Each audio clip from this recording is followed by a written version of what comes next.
This episode is brought to you by Buffalo Trace Distillery. Powerful yet smooth. Contained but never tame. Proudly going their own way, but never going alone. This is the spirit inside Buffalo Trace Bourbon. Made at Buffalo Trace Distillery, the world's most award-winning distillery. Buffalo Trace is always perfectly untamed.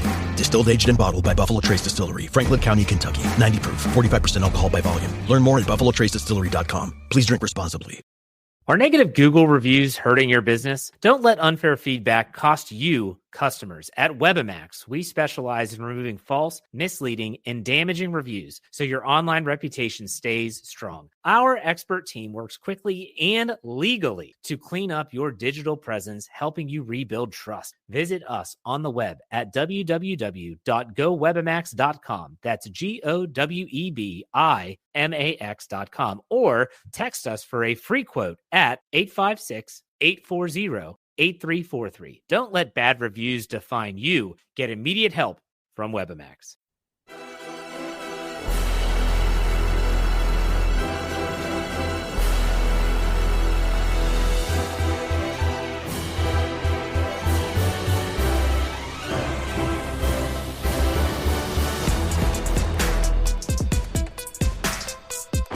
American soccer fans, welcome to episode 150 of the USA Soccercast. We are bringing you everything about the U.S. national teams, the players, the leagues, and everything else that impacts the game of soccer in these United States. I'm Donald Wine. The 2025 She Believes Cup begins next week as the U.S. women's national team plays in their first matches of 2025. They're looking to win their sixth straight She Believes title, and once again, they have a mini gauntlet of teams to get through in order for that to happen. It all begins on February 20th when they take on Colombia at Shell Energy Stadium in Houston. They then follow that up with a match against Australia on February 23rd. That would be at State Farm Stadium in the Phoenix area. And then finally, closing it out against Japan on February 26th at Snapdragon Stadium in San Diego. The roster was released earlier this week, and I want to discuss it because there are some interesting things on here. 23 players on this roster, on the main roster, I should say. And here they are. You have your goalkeepers, Jane Campbell and Mandy McGlynn, just two on the active roster. Defenders, you have Tierna Davidson, Crystal Dunn, Emily Fox, Tara McKeown, Jenna Neiswanger, Emily Sams, Emily Sonnet, and Giselle Thompson. Your midfielders, Corbin Albert, Sam Coffey, Lindsay Heaps, formerly Haran, Claire Hutton, Jaden Shaw, and Lily Ioannis. And then finally, your forwards, Lynn Biondolo, formerly Williams, Michelle Cooper, Katarina Macario, Yasmin Ryan, Emma Sears, Adley Sentner, and Alyssa Thompson. There is also a training roster of three players. That is Fallon Tullis-Joyce, Savvy King, and Hannah Bebar. Those three will train with the squad, but will not be on the game day roster for any of the matches. Savvy King, some had said, did not have a good training camp back in January, and that in part led to her trade from Bay FC to Angel City FC. But she's back in national team camp just a couple of weeks later, so those rumors seem to have been overblown. Let's talk about the goalkeepers. You have just Jane Campbell and Mandy McGlynn on the active roster.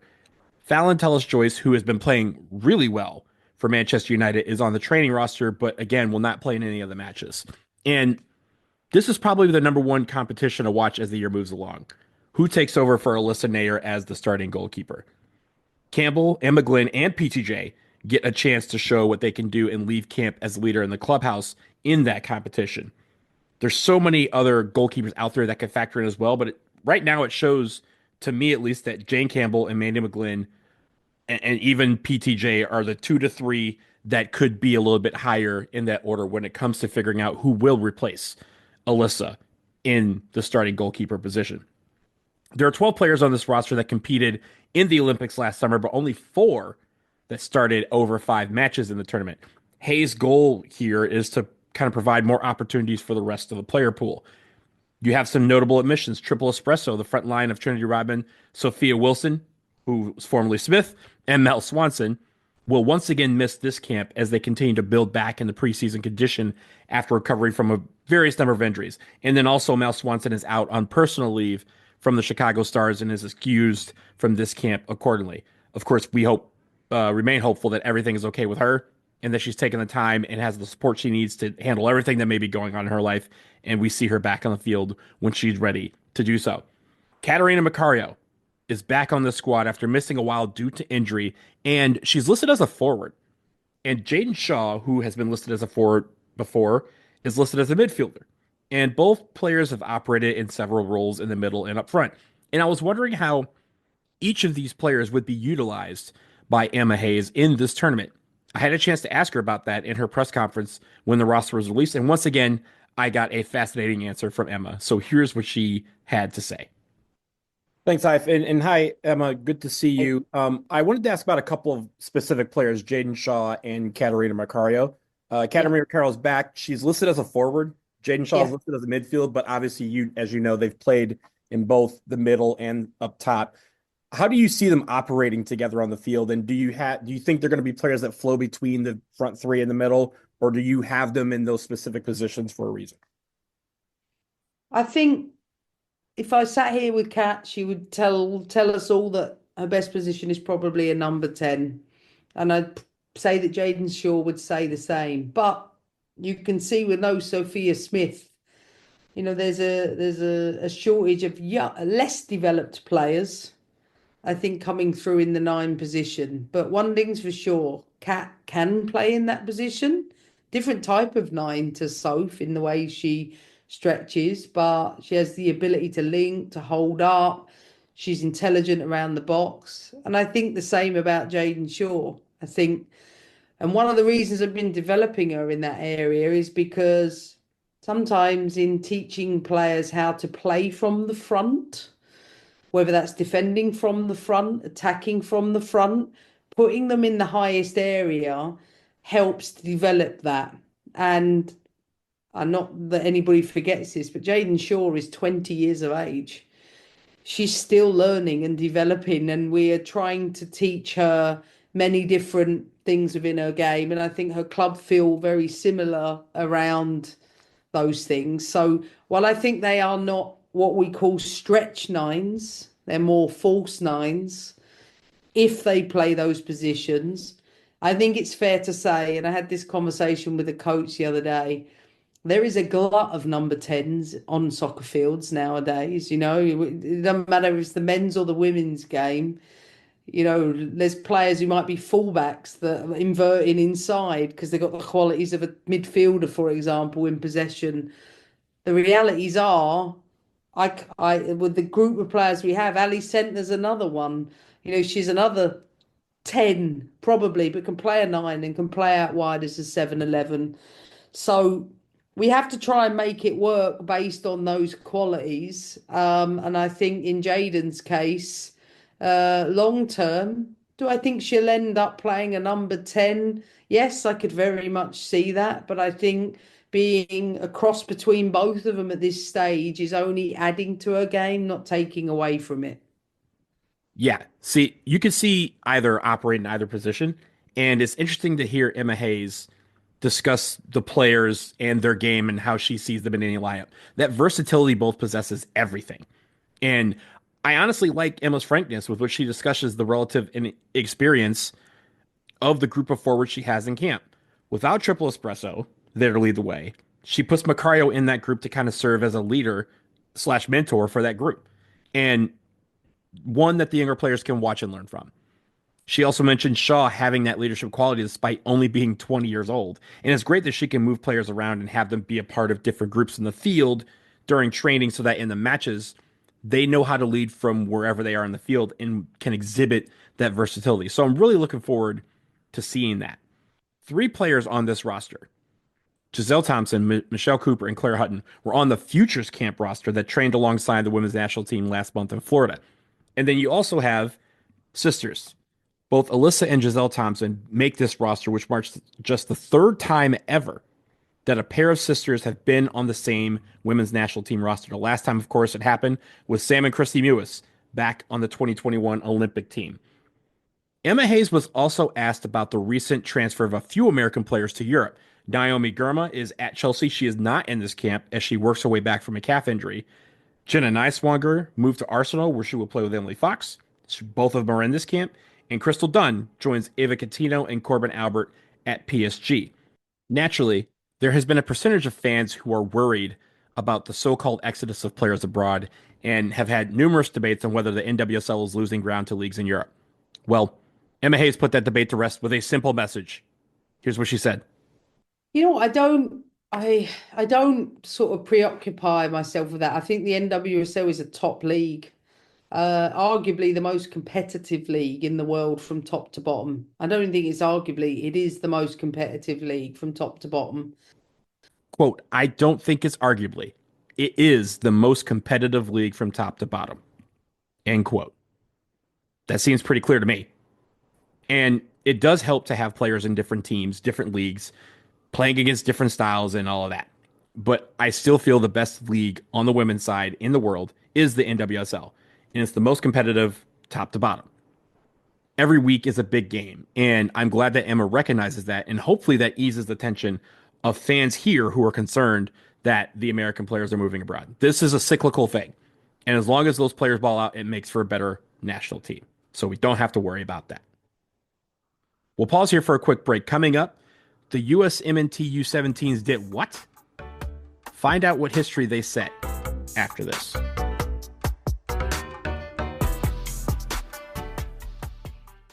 Are you a forward thinker? Then you need an HR and finance platform that thinks like you do.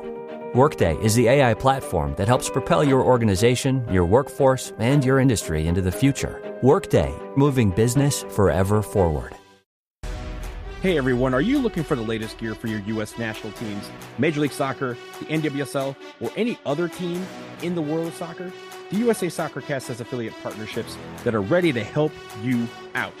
Head to linktree.com/USA Soccercast, where we have links to Homage, Fanatics, the MLS Store, and Breaking Team. You can get the jersey, shirt, hat, or accessory you're looking for to support your team, while also saving some money and helping this show in the process. Again, linktree.com/USA Soccercast. Click on the links and get your gear. And we thank you as always for your support of the show.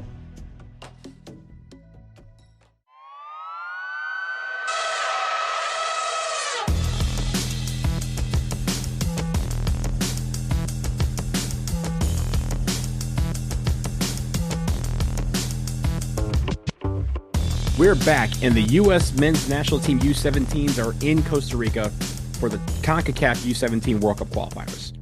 And on Monday night, they made some history.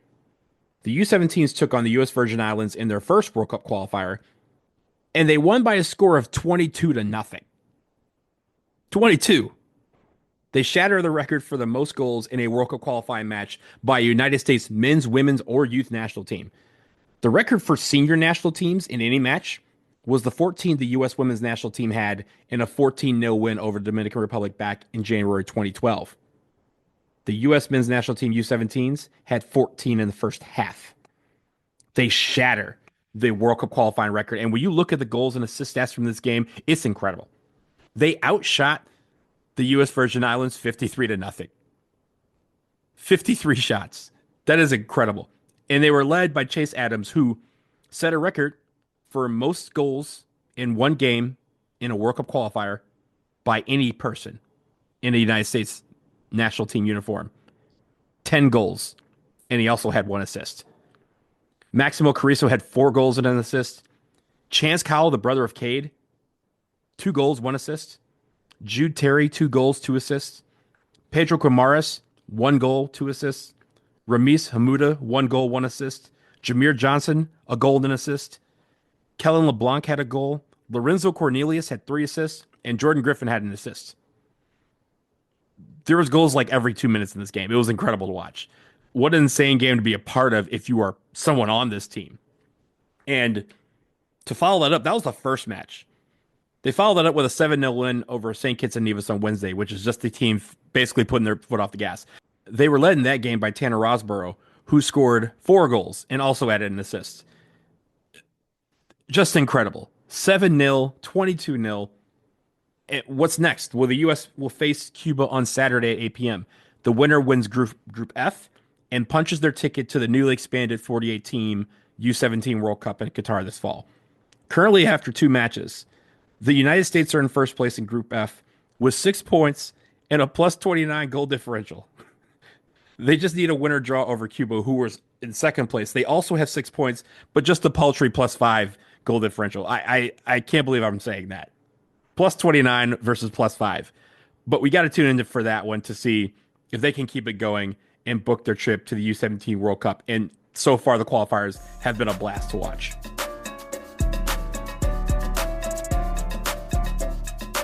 One last thing before we get out of here. It is February, and of course, we're in the middle of Black History Month.